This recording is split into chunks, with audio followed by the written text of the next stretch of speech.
أعوذ بالله من الشيطان اللعين الرجيم.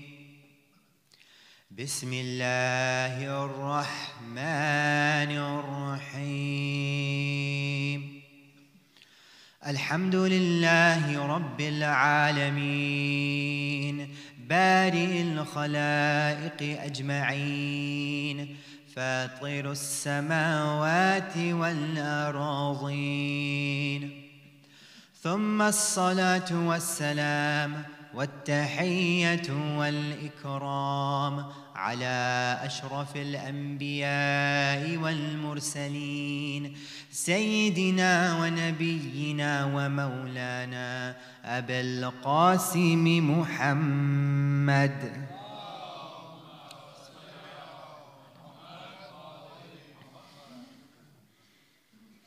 وعلى أهل بيته الطيبين الطاهرين الذين أذهب الله عنهم الرجس وطهرهم تطهيرا.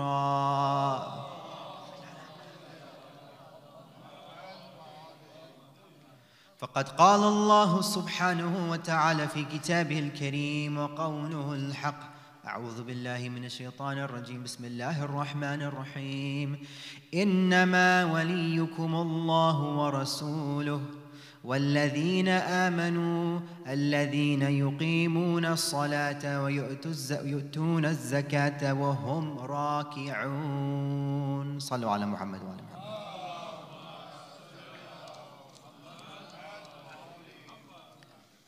Dear respected elders, ulama, brothers and sisters in Islam and Iman, Assalamu alaikum jami'an wa rahmatullahi wa barakatuh.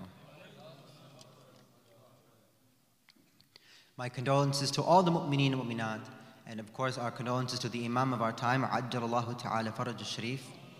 Allahumma salli ala Muhammad wa ala Muhammad. On these nights where we commemorate the martyrdom of the first Imam, the successor of Rasulullah, Ali ibn Abi Talib, alayhi afdalus salati was salam.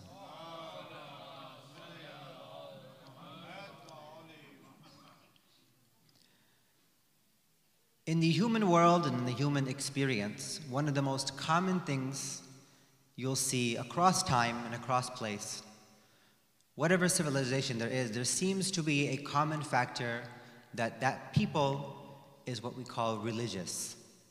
Human beings have a strong tendency to do things that we might call religious. And that idea of human society and human people having an inclination by their very nature to do religious things will be identifiable if we're able to look at what does it mean for something to be religious, which would make us think about the core message and core idea of spirituality that comes from religion. In our society, there are many people nowadays who are running away from what we might call religion. But others, for example, in universities, those who study religion, would still look at that person who does not have an official affiliation with any major religion, but they would consider many acts that he performs and does in his daily life to be religious in some way or form. One of the ideas of spirituality that is common amongst people is, for example, ritual. What it means for the core of that religion or ideology and the core of spirituality to be ritual is that all that's important is to do, for example, a prayer in this particular way, to engage in an action for the action in and of itself.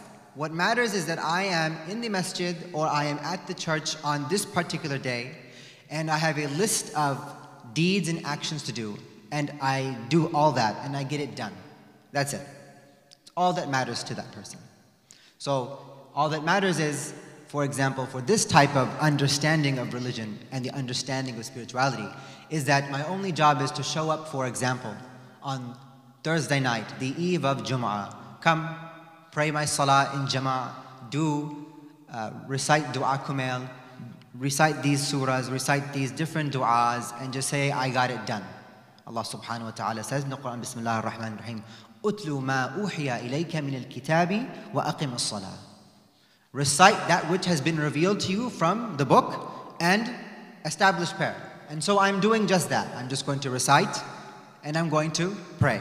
And I've done everything I need to.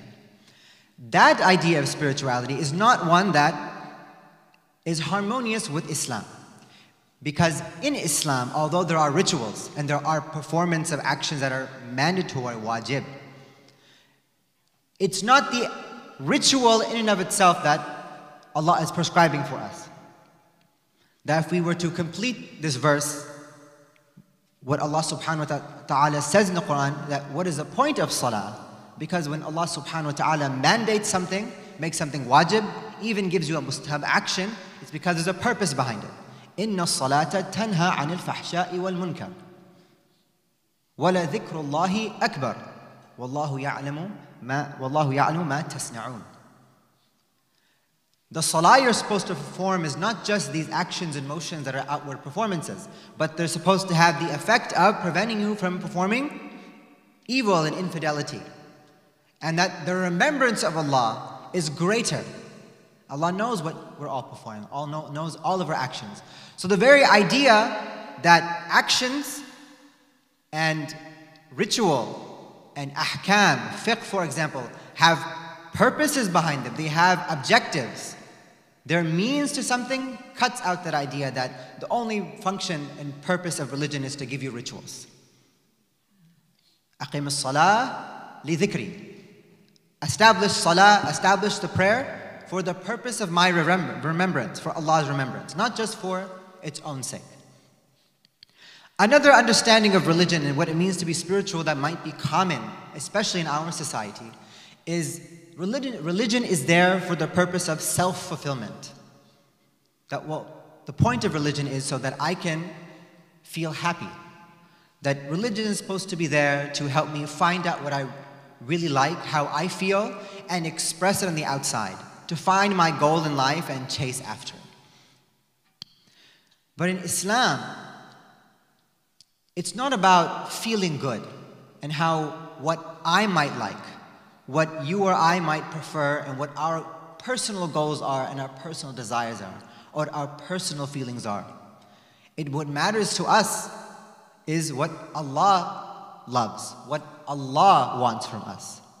Allah subhanahu wa ta'ala says in the Holy Quran, Bismillah ar-Rahman ar-Rahim, وَعَسَىٰ أَن تَكْرَهُ شَيْئًا وَهُوَ خَيْرٌ لَكُمْ. Were it that you were to hate a thing, while that thing that you hate is the best thing for you. هُوَ خَيْرٌ لَكُمْ وَعَسَىٰ أَن تُحِبُّوا شَيْئًا وَهُوَ شَرٌ لَكُمْ. And may it be that you love something, you desire something very much, and that is the most evil and vile thing for you. It doesn't in actuality serve you. We may have a personal inclination towards something, a love or desire. Yesterday we talked about a hub that is shahwi. We might have a love from our shahwa, our base desires towards something. But that thing we desire may be detrimental to our soul, detrimental to our stance with Allah subhanahu wa ta'ala. And a lot of people will, on this basis, think that I'm not very religious. They might say something like, I'm not very practicing. But that was with an undue focus on their own personal state at that one moment. We are not pigeonholed to who we are at one moment. What does it mean to be when someone says, I am not very religious or I am not very practicing? You're not just the person who you are in that moment. How you feel at any given moment or time of your life is not the entirety of your being. What matters is that you have a certain outlook and a certain idea of growth in yourself. To be like those Kamal individuals. That Amir al-Mu'mineen alayhi salam was an individual who became an ummah. Sallu ala Muhammad wa ala Muhammad.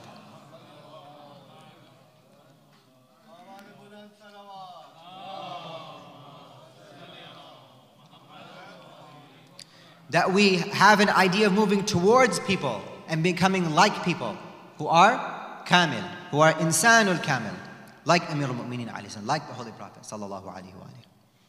Sallu ala Muhammad wa ala Muhammad. So it's not about self-fulfillment, so I can be my authentic self. But to become authentic in the eyes of Allah, to be truly what He wants me to be, what I should be. Another idea of religion and spirituality that's thrown out there in the world is prosperity. That religion's point is there to show you if you're living your life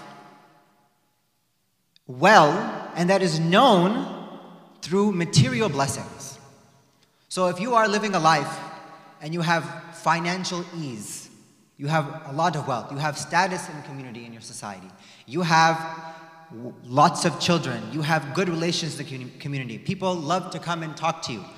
Whatever blessings there are in this world, if you have them, that means Allah likes you. And Allah is very well pleased with you. And if you're in the complete opposite shape, if you are struggling financially, if you don't have the means for children, whatever those difficulties may be in life, people should look at you and say, that's because you're doing something wrong. Allah is not pleased with you. This is just a punishment. So, material blessings in this view of religion means you are saved and Allah is pleased with you, and difficulty, material lacking, is a sign of Allah's adhab, His punishment and His ire towards you. But the complete opposite we know to be true according to Allah and His Messenger. That the awliya are the ones who suffer.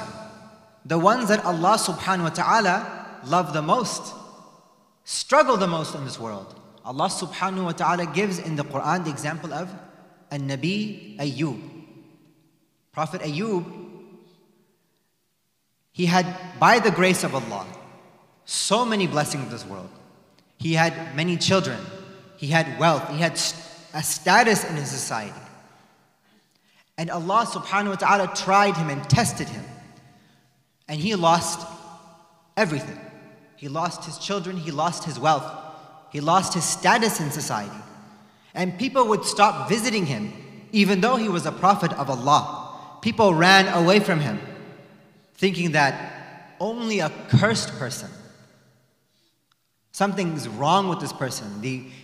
Even just sitting in that room, I will be affected by whatever is happening to them, and I too will be cursed, and I will lose my standing, my wealth, or whatever it is. Allah subhanahu wa ta'ala tries His most beloved servants. The lives of Ahlul Bayt were full of struggle and difficulty, because they're the ones who fought for what was true and what was just. Allah subhanahu wa ta'ala says in the Holy Quran, Bismillah ar-Rahman ar-Rahim, وَلَنَبْلُوَنَّكُمْ بِشَيْءٍ مِّنَ الْخَوْفِ وَالْجُوعِ وَالنَّقْصٍ مِّنَ الْأَمْوَالِ وَالْأَنفُسِ وَالثَّمَرَاتِ. That most surely we will be testing you. We will give you bala. We will give you trials, difficulties. Something of fear, something of hunger. Losing wealth, life, produce. That this is a reality of this world. That Allah is going to try all of us. So the loss of material wealth is not a sign of God's pleasure with us. And those who are tried by Allah subhanahu wa ta'ala, and those who make it out alive, who are those? وَبَشِّرِ الصَّابِرِينَ. And give glad tidings to those who have sabr, who persevere, who don't just give up. Nabi Ayyub alayhi salam, anybody in his situation would have just given up a long time ago. That God must hate me. But in fact, suffering this much and still coming out with faith and to do good deeds and to know that my orientation in life is towards haqq, that is the biggest winner in this world and the Day of Judgment. Sallu ala Muhammad wa ali Muhammad.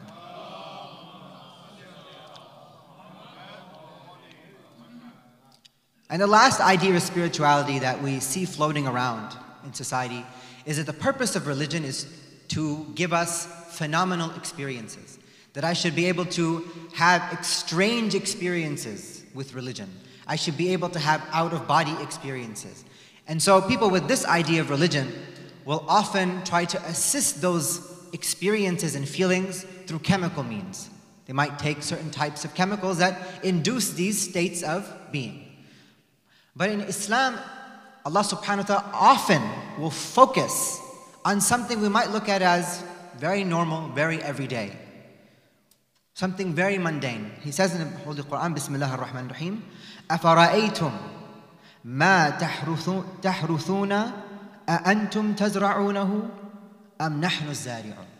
Do you see all that you sow in the ground, what you plant, what you reap? Is it you who tilled it and made it grow, or are we the ones who made it grow? Is the paycheck that I receive every 2 weeks, every end of the month, am I the one who worked for it and made it come to me? Was it my own effort?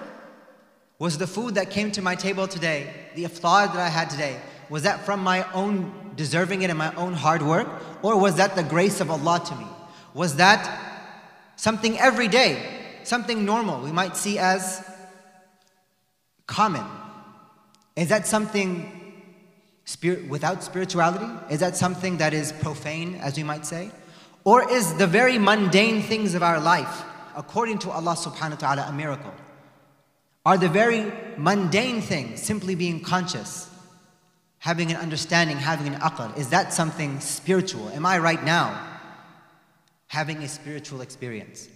When I drive to work in the morning, sometimes 45 minutes, an hour, hour and a half commute, is that something mundane, bereft of Allah's presence? Or that too a spiritual experience, if I were only able to shift my perception and my understanding a little bit? These are all different understandings of spirituality and different things that people might think is the very purpose of their religion, or what they want out of religion. And although these things are not the core of Islamic idea of spirituality, they all have their place. Islam has rituals. We have wajibat, we have fara'id. Allah subhanahu wa ta'ala does want you to realize what you want, but what you want really is something to follow in Allah subhanahu wa ta'ala's love and mercy, to do what Allah wants from you, to have experiences, to experience a mu'jiza that is different than what we commonly see. Those are good. They are karamat. But those aren't the core of the message of Islam's spirituality. So what is the message of Islam? What is the core spiritual message? We have a hadith from our fifth Imam, Imam Muhammad al-Baqir alayhi afdal salatu wasalam, in which he says, Bunya al-Islamu ala khams. Islam is founded, the basis of Islam is on 5 things. As-salah, az-zakat, as-sawmu wal-hajj, wal-wilaya. Islam is founded and upheld on 5 foundations. As-salah, the prayer. Zakat, the alms, giving charity. As-sawm, fasting. Al-hajj, the pilgrimage to Mecca and the Kaaba. Wal-wilaya, وَلَمْ يُنَادَى بِشَيْءٍ كَمَا نُودِيَ بِالْوِلَايَةِ. And not a thing from amongst these 5 foundations has been called to, has been given a da'wah towards, like wilaya has been called towards. فَأَخَذَ النَّاسُ بِأَرْبَعَ وَتَرَكُوا هَذِهِ. And the people, the majority of people, they have taken 4 of them and they have left aside this one, wilaya. Now we hear the term wilaya a lot. That wilaya is that distinguisher between those who follow and love the Prophet and his family alayhimus salam versus others. That believing and upholding the wilaya of Amirul Mu'mineen alayhi salam. Sallu ala Muhammad wa ala Muhammad.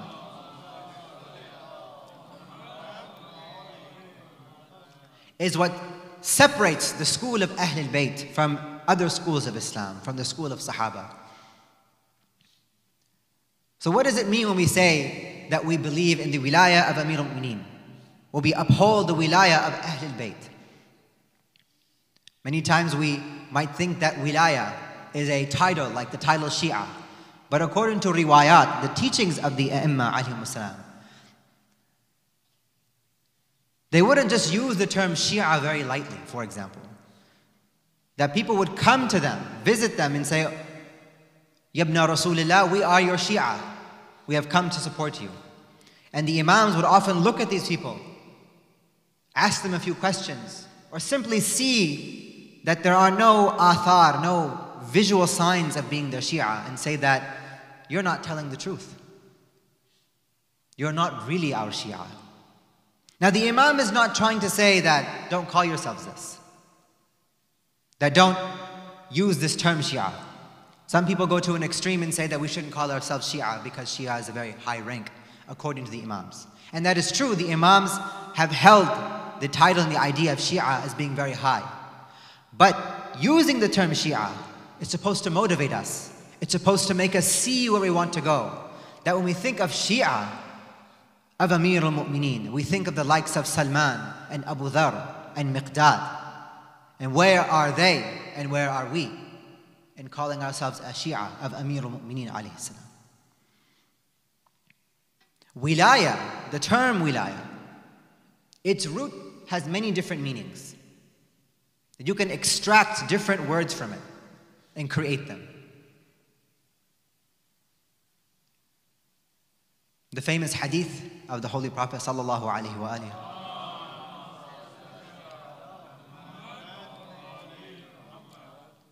where he raises the hand of Amir al-Mu'mineen, Ghadir Khum, Man kuntu mawlah, fahadha mawlah. Whomsoever I am his mawla, then this Ali is his mawla. And you'll see a lot of disagreement of what mawla means. There will be an argument between a follower of the school of Ahlul Bayt and followers of other schools that what does mawla mean here? And they'll argue that mawla means friend and supporter. And although context of this hadith, the many different narrations of this hadith, the stature of Rasulullah, the whole purpose of Rasulullah's mission, the entire context of Ghadir Khum rejects the limitation of the word mawla to friend and supporter. Although it possibly, in its linguistic meaning, can mean friend and supporter. An-nabiyyu awla bil-mu'minina min anfusihim. That the Prophet sallallahu alaihi wasallam has more right over the mu'mineen, awla, from the same root as wilaya. Awla bil-mu'mineen min anfusihim. He has more right over the mu'mineen than they have over their own souls. All of these different meanings, having more right, being a friend and supporter, being mawla, being master, they all relate back to, at the core, at each word's core, the root meaning of wilaya, which comes from waw, lam, ya. Waliya, according to scholars of Arabic language, for example, Raghib al-Isfahani, a major Arabic language scholar, has a book called Al-Mufradat fi Gharib al-Quran. That many books have been written where they try to go through the uncommon words of the Quran, uncommon roots of the Quran, and explain what do they mean. When Allah uses a particular word in the Quran, it's not just perhaps just a single meaning, but you might have 20 different possible meanings, and they could all be true, because the Arabic language is so deep and vast in its usage. So what does the root word waliya mean? Waliya, wilaya, is a state, is a relationship of two or more things, such that nothing is between those different things other than their own selves. If you want to visualize what this might mean, is that you have, for example, two magnets, and they are stuck together. There's no separation, and there's no fossil. There's no split. Not even if you were to imagine particles of the smallest atomic size or subatomic size, no gap between them. That is what wilaya is. When I say, for example, I have prayed Dhuhr and Asr back to back, one right after the other, without a gap, I would say Salaytu Salatayn Mutawaliyatain. Mutawaliyatain, from wilaya, from waliya. I prayed them one after the other, no separation, no gap. So wilaya in Islam is a relationship between the wali and those who follow that wali. To have wilayah with someone or something is to make sure there's no gap between you and that person. After the Fath of Mecca, when the remainders of the mushrikeen of Quraysh, by peaceful means, not a sword was drawn, surrendered, and they became Muslim, or at the very least on the apparent became Muslim. These people were called the Tulaqa. So the likes of Abu Sufyan, Muawiyah, these people who came Muslim only after the Fath of Mecca are called the Tulaqa. So whenever you hear the term Tulaqa, it means people who became Muslim after the Fath of Mecca. After the Fath of Mecca, the Prophet went to the rest of these cities around, like Thaqif, and there was a siege at Thaqif, which is a sister city to Mecca in that time period. Mecca was one place where there was lots of business and a home to a lot of the idols, and Thaqif was another famous place in Ta'if, when there was a siege at Ta'if. After their siege at these cities, and the Muslims had won a lot of bounty, a lot of spoils of war, the Ansar are those who were in Medina after the Hijrah. The Ansar, who have been with the Prophet since his Hijrah and from before, they're the ones who struggled with him. They're the ones who invited the Muhajirin into their homes when they had nothing and they had just fled Mecca. The Ansar saw the Prophet giving to the Tulaqa, these new converts to Islam, who did not, in their eyes, sincerely became Muslim. They were kind of forced into it because they lost. And so they would see that a whole valley of sheep, all these camels, the gold, the silver, the armor in these battles and in these sieges were being given to the likes of Abu Sufyan. And word was spreading amongst the Muslims that what is the Prophet doing? He's giving all the bounty and all the spoils of war to these people, when we're the ones who have been with him since the very beginning. Our swords are still wet with their blood when they would transgress and fight us. And so the word spread and eventually reached the Prophet ﷺ, and he became very upset. And in fact, one of the companions, one of the Ansar, said to the Prophet, هذا تقسيم وقسمة لا يريد بها وجه الله. This was an unjust and unfair taqseem and division of spoils of war. And the Prophet got angry and he said that if I'm not one who's going to deliver and serve justice, then who on earth is going to do justice? Who has more adala, a'dal than the Prophet sallallahu alaihi wasallam? And so the Prophet commanded for all the Ansar to gather. And so he recited to them, he gave them a khutbah. And he said, what is this that I'm hearing from all of you? Complaining about this taqseem and this qisma, this division of bounties.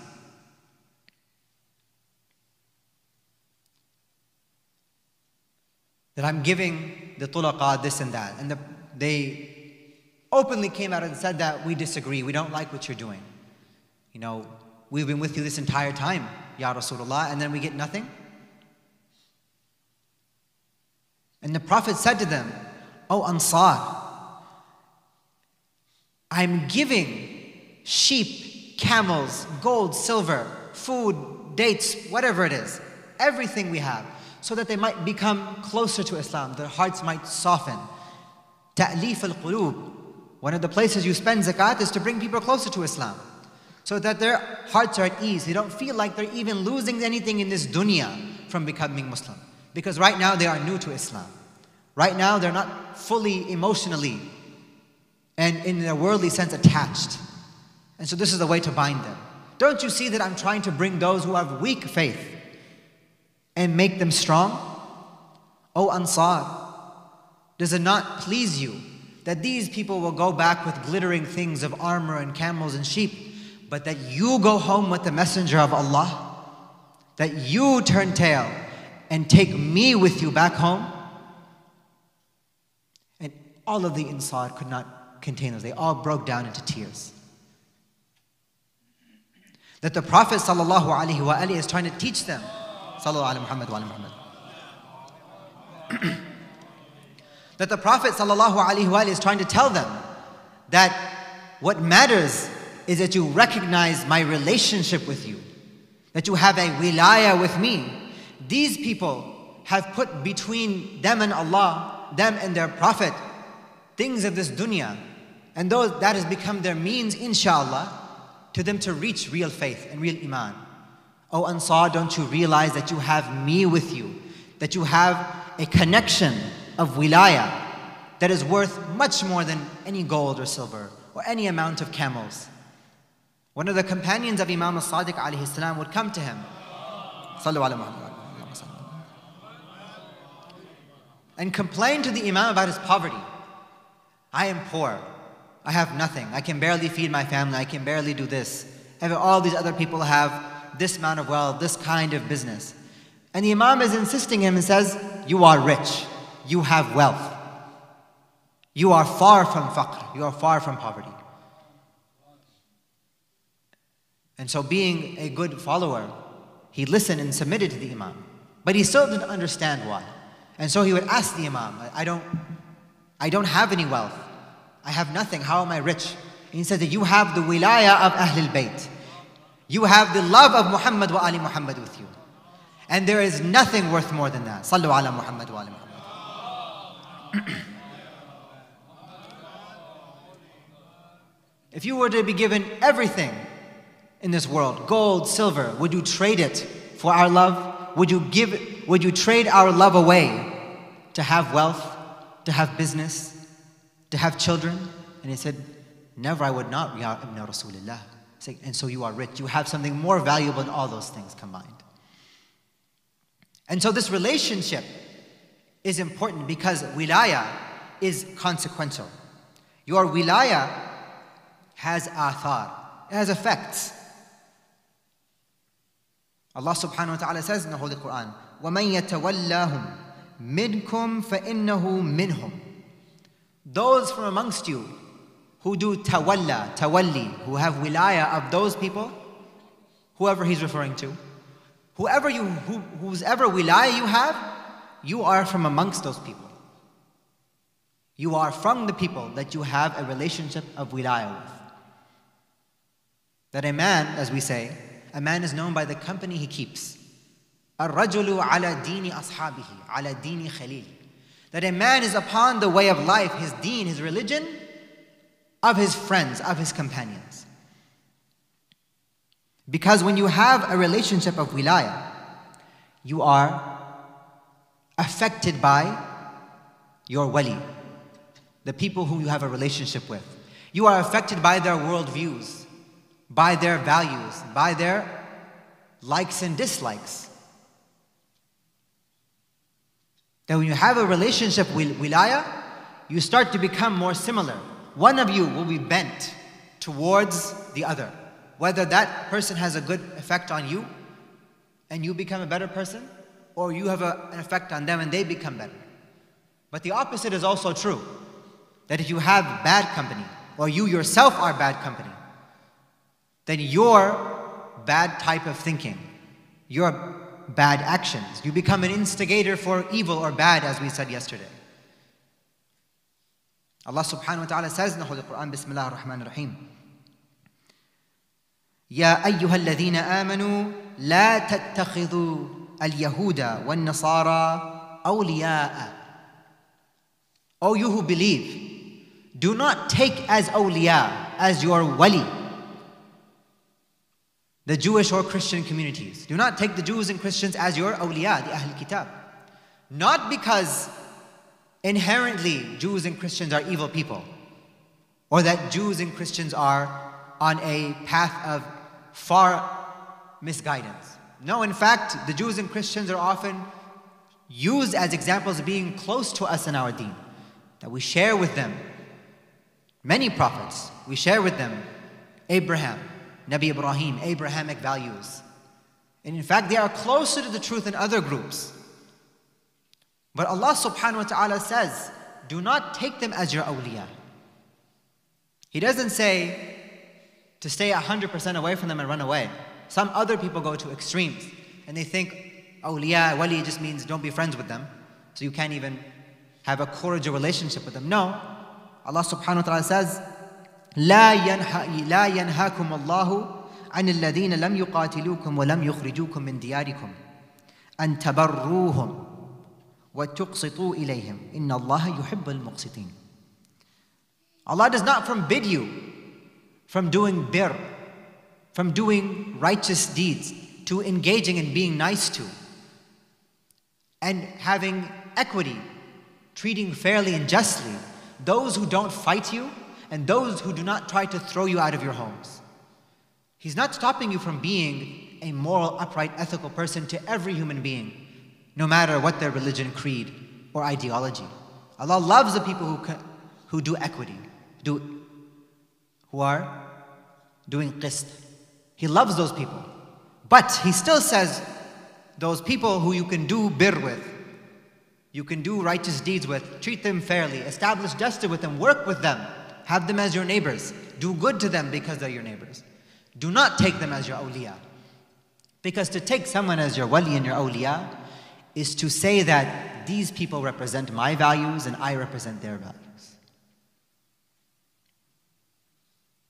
They may be close to the truth, but it's very difficult to take someone as your wali, to do tawalla, to do tawalli of that person.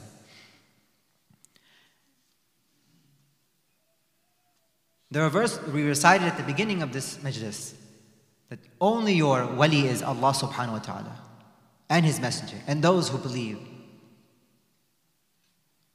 In Medina, when there was a beggar that came into the masjid, and Rasulullah sallallahu alayhi wa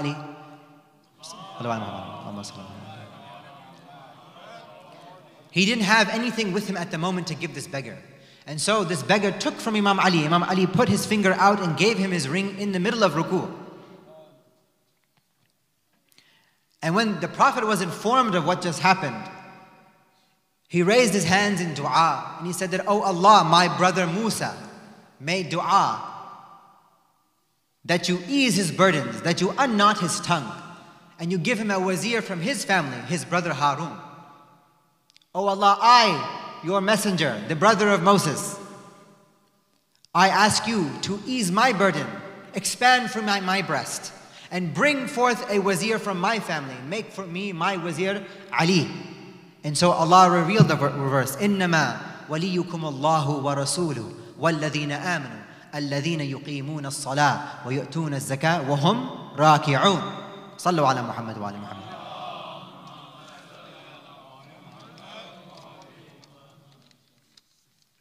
Because those who are your awliya are those who can represent Allah subhanahu wa ta'ala and the values and teachings of Allah subhanahu wa ta'ala perfectly and the best. That the Prophet and his family, the Ahlul Bayt, are those who are worthy of our wilayah and worthy of being the representatives of Allah subhanahu wa ta'ala because they reflect His Asma al-Husna. They are the madahir of rahmatillah. They are the ones who represent human perfection, insan al-kamil on this earth. And they are the ones whom we should have a relationship of wilayah with, so that when we come close to them, when we make sure there's no gap between us, what it means to have wilayah, then at the very least, their attributes of perfection, their generosity, their love for Allah subhanahu wa ta'ala, their love for the creation of Allah, their love for the yateen, their love for the poor, the way they treat their family, the way they uphold knowledge and piety, maybe a little bit of that will rub onto us. And we can say that we benefited from them, we learned from them.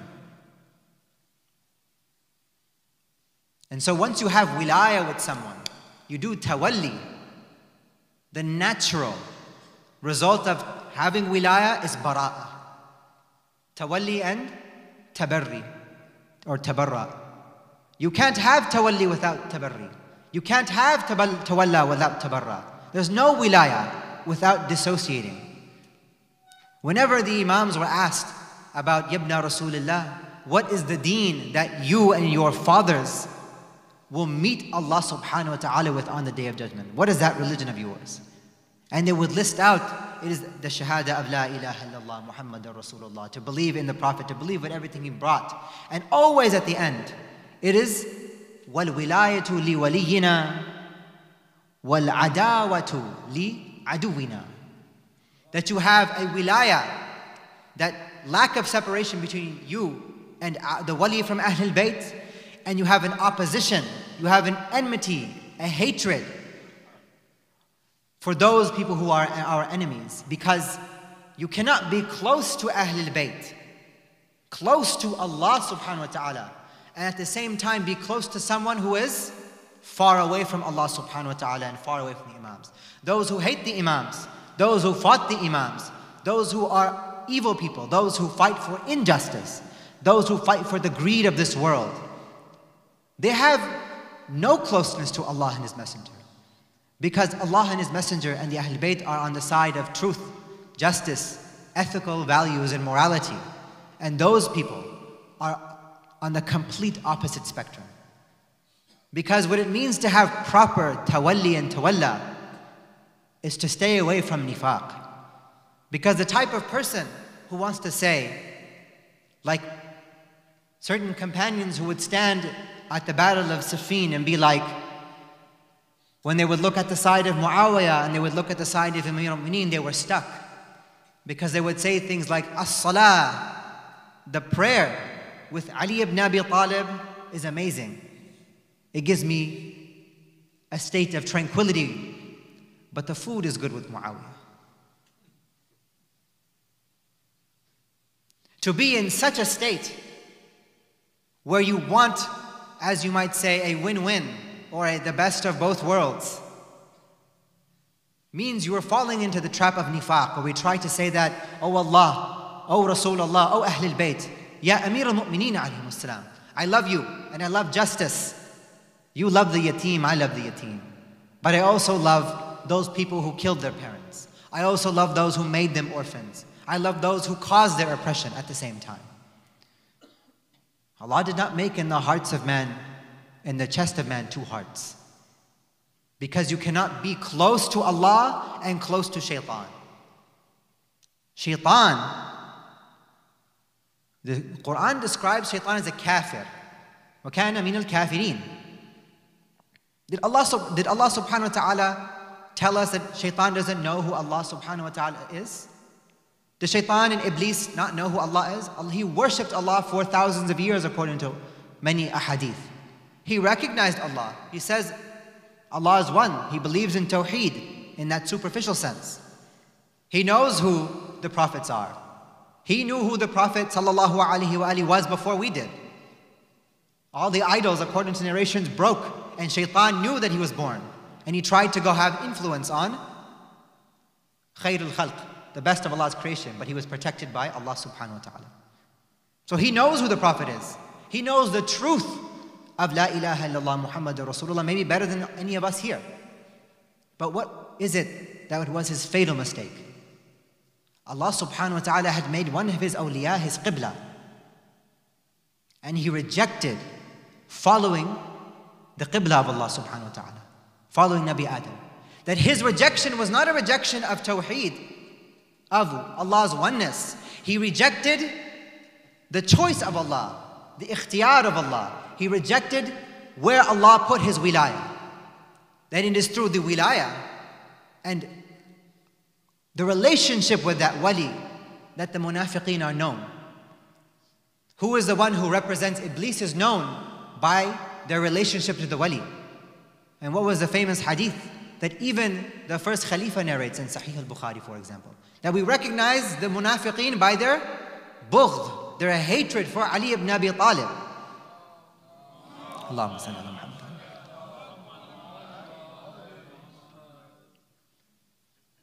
So to have proper wilayah means you must have a dissociation from those who oppose that wali, who oppose what your wali stood for. Sallu ala Muhammad wa ala Muhammad.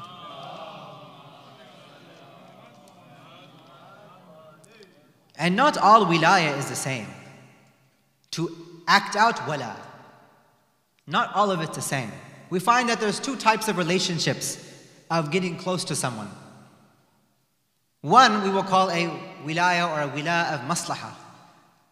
Sometimes there's a person in your life or a friend who becomes your friend not because you particularly like this individual, not because they represent something divine or godly, but because you have a need, you want something, they fulfill a certain task for you, and so you become friends with them because you need them for something, they need you for something. You scratch my back, I scratch your back.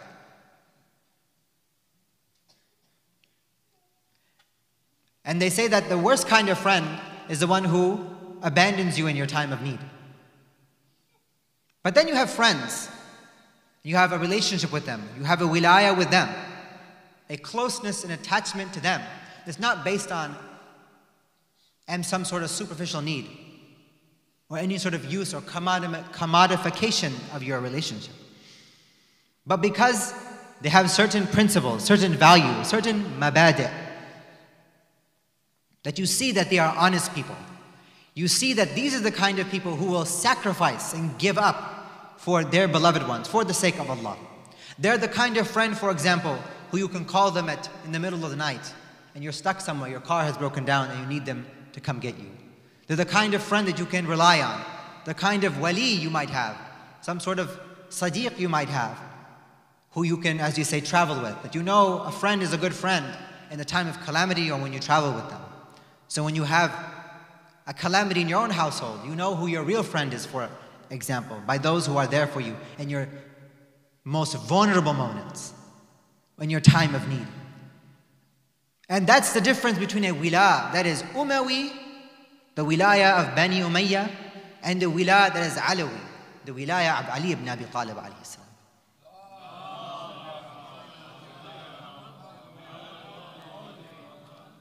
That the wila of wila al-Umawi of Bani Umayyah was that of maslaha, that they wanted something and so they'd present themselves as friends for another, betray them the next day just to get what they wanted.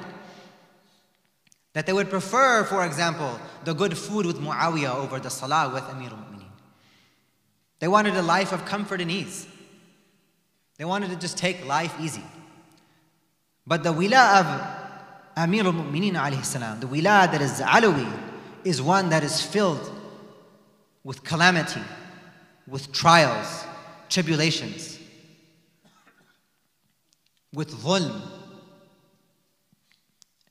It is narrated from Amir al-Mu'mineen when he says that Man ahabbana ahl al-bayt falyasta'id iddatan lil-bala.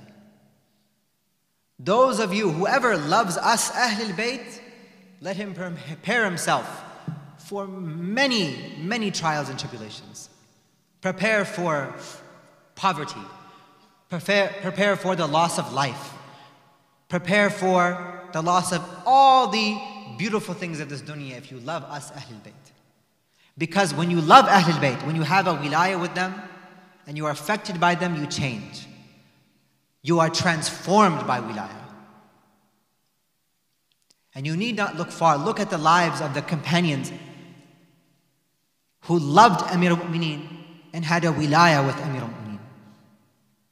One of the famous companions of our first Imam was by the name Mitham at-Tammar. Mitham began his life he was a slave from Persia, much like Salman. And eventually, slowly, he became free and he was taught and raised by Amir al-Mu'mineen. And he became one of the scholars of Islam. And he became one of the awliya of Amir al-Mu'mineen. He was trained and raised, his tarbiyah was by Amir al-Mu'mineen. And he had fallen in love with Amir al-Mu'mineen, such the fact that he has changed and transformed. And Amir al-Mu'mineen recognized this. And he saw that he is a person I could trust. He is a person who can hold the knowledge that Allah has entrusted in his breast, which he had complained to Kumail about, that if only I had found someone to hold the knowledge in this. And he pointed towards his own chest. There are people out there who want to use knowledge and information for their own worldly gains, but Mitham was one, changed by the wilaya of Amir al-Mu'mineen, who only had Allah, His Messenger, and Ahlul Bayt in mind in all his actions. And so He entrusted him with the manner in which he would die. One day he came to Mitham at-Tammar. He said, "Oh Mitham, come with me. I want to show you something." And he followed Amir al-Mu'mineen towards a tree. And he said that, "Oh Mitham, do you know what this tree is?" He says, "Allah and His wali know best." This is the tree that you will be killed on. This is the tree that the zalim hukam will come and crucify you on. That Ibn Ziyad, not too far in the future, will come, capture you, and kill you right here on this tree. Now, what would be our relationship to this tree? What would we do if Amir al-Mu'mineen had told us this? We might try to cut the tree down, run away from the tree, get as far away as we can from that tree. So maybe we can outrun the prophecy that Amir al-Mu'mineen has told us. But what was Mitham doing? Mitham will be seen coming and talking to that tree. He had a relationship with that tree. He said that you have been created for me and I have been created for you. He came and watered that tree. He would come in to sleep underneath that tree. And when the day came where Ibn Ziyad captured him and dragged him towards this tree, he just looked at it and smiled. And he would call the people around him and said, "All those, let me teach you, let me tell you of the fada'il of Amir al-Mu'mineen, of Ali ibn Abi Talib."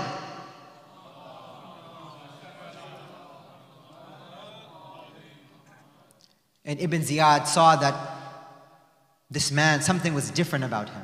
No matter how much we threaten him, no matter how much we torture him, all that comes from him is the praise of Amir al-Mu'mineen, of Ahlul Bayt. So Ibn Ziyad commanded his soldiers to cut his tongue off. So that we have to make sure that no one else gets the courage from his words. No one else hears the fada'il of Amir al-Mu'mineen and is transformed by Amir al-Mu'mineen. That their fitrah pulls towards his command. This is wilayah with Ali ibn Abi Talib. This was the wilayah that the people of Kufa had for Amir al-Mu'mineen. This was the wilayah and transformation and the pain they felt at his martyrdom. Dhirar, when he was asked by Muawiyah, after he described him, Muawiyah asked him, what was the death of Ali ibn Abi Talib like to you?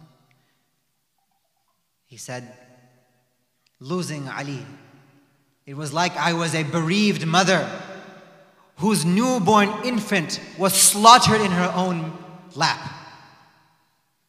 That is the pain, the sorrow I felt at the loss of Ali ibn Abi Talib.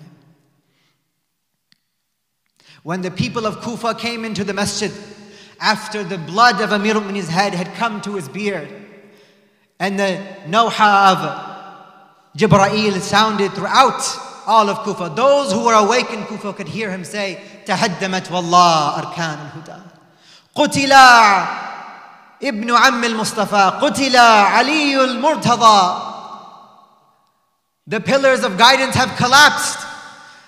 Ali al-Murtada has been killed. Those who were in Kufa heard this. When Lady Zainab heard the call of Jibreel, she began to slap her face. Wa Aliya, ya Abata, oh my father. The people of Kufa came into the masjid and they could barely contain themselves. They began to weep profusely. Muhammad ibn al-Hanafiya came with his brothers Imam Hassan and Hussein, and they tried to console Amir al-Mu'mineen. They tried to pick him up. But how could you have strength when you see the state of Ali ibn Abi Talib on the floor in such weakness? Imam Hussein looked at his father and he said that, "Wa Abata, what is for us after you? How can we see you like this, oh my father?" Muhammad ibn Hanafiya said that we mustered our strength together and we picked up our father Amir al-Mu'mineen and we tried to take him home. And the people of Kufa around us were doing matam on their heads. They were slapping their faces and they were saying that the most like Rasulullah, the brother of our Habib, has been slain, has been killed. And when they began to come home towards the home of Amir al-Mu'mineen, Riwayah says that Amir al-Mu'mineen said that, wait, let me try to walk myself. And he was such in a weak state. Imam Hassan, Imam Hussein did not want him to walk. How can you do such a thing? He said, I cannot let Zainab and Kulthum see me like this. I may be able to show my weakness in front of my sons, but I can't show such weakness to my daughters. I cannot bear to see the tears of Lady Zainab. I cannot bear to see my daughter Kulthum crying for me in such a state. When Amir al-Mu'mineen came home and his daughters saw him, they could not help but control their tears. And although Amir al-Mu'mineen was a strong man, he was Fatih al-Khaybar, but when it came to his beloved daughters, the daughters of Rasulullah, he broke down and started weeping. That I must be strong for my daughters, strong for my children. Ajrakumullah. One of the companions of Amir al-Mu'mineen, Asbagh bin Nubata, came in and he said that I saw my Imam. He was barely standing up, sitting in his bed. In and out he would go of consciousness. And the blood was still soaked on his beard. All the color had gone from his face, and they tied a yellow amama, a turban, on his head. And I couldn't tell what was more yellow, the face of my master or the turban. He came to the Imam and kissed him on the head and began to weep. Wa al-yawma Imam, ju'iltu fidak. How can I see you like this? He said, oh Asbagh, do not cry for me, for this is a state of paradise. The family had called the best doctor they could from Kufa. And the tabib came to Amir al-Mu'mineen and they inspected the wound on his head. After looking, the tabib said, he began to cry. Tears flowed down the doctor's cheek and he said, Ya Amir al-Mu'mineen, put your affairs in order. Make your wasiyah. Say your goodbyes because there is nothing to do. There is nothing, there is no hope. The strike and that poison has reached all your body. We can see that there is a slash into the source of your head, into your brains. Ya Amir al-Mu'mineen, there is no hope left for us. And Zainab asked him, her brother Imam Hassan, oh Hassan, what did the doctor say? How difficult it must have been for Imam Hassan to tell Lady Zainab that, oh Zainab, the doctor has told us that there is no hope. We are losing our father. Our father is no more to be. Tomorrow we will have iftar alone. Tomorrow we will have lost. We have become yatim. First we lost our mother Fatima to that door and to that fire, and now we lose our father to this sword and to this poison. And so Amir al-Mu'mineen gathered all his children and he began to give his wasiyah. Allah, Allah fi salah. Allah, Allah fi zakah. Allah, Allah fi yatama. It was not just Imam Hassan and Hussein who became yatim tonight, but it was like all the yatama, all the orphans of Kufa were losing their second father because they had love and they had care from Amir al-Mu'mineen like they had from nobody else. And so Amir al-Mu'mineen went to Imam Hassan. Imam Hassan was called forward and he said to him, oh Hassan, I leave with you the armors of the prophets, the staff of Moses. I leave you this trust of imamah. And one by one he took the hands of his children. One by one he put them in the hands of his son Hassan. He said, this is your imam. Give bay'ah to your brother. Then there was crying from one of the women folk of the household. al-Banin came forward to Amir al-Mu'mineen and he said that, Ya Ali, our master, Ya Amir al-Mu'mineen, you put everybody's hand in the hand of Imam Hassan, but you did not give in wasiyah anybody to my son Abbas. Amir al-Mu'mineen called, where is my son Abbas? Where is my son Hussein? And he took the hand of Abbas and he put it into the hand of Imam Hussein. He said, "Oh Abbas, I leave you in the trust of Imam Hussein, because there will be a need for you to represent me on that day like no other day, where Hussein will represent Rasulullah and you will represent me." What is the state of Amir al-Mu'mineen? Where he remembers not his own pain and his own calamity, but he remembers the calamity and the pain of Aba Abdullah. La yawma ka yawmika ya Aba Abdullah. Allah, Allah, where are you, Amir al-Mu'mineen, surrounded by your friends and beloved ones, when Hussein was left ghareeb, all alone on the plains of Karbala? Oh, Amir al-Mu'mineen, who will be there for when the daughters of Rasulullah are took in chains to Kufa, are dragged in the streets of Sham? Who will be there to protect them on the stones of Umayyah? Who will be there to protect the children from the tents that were set on fire? Oh, Amir al-Mu'mineen, who will be there to protect the women folk from having to look up at the head of Imam Hussein? Wa Aliya, wa Imama, wa Husayna. Inna lillahi wa inna ilayhi raji'un. وسيعلم الذين ظلموا أي منقلب ينقلبون. مات حسين.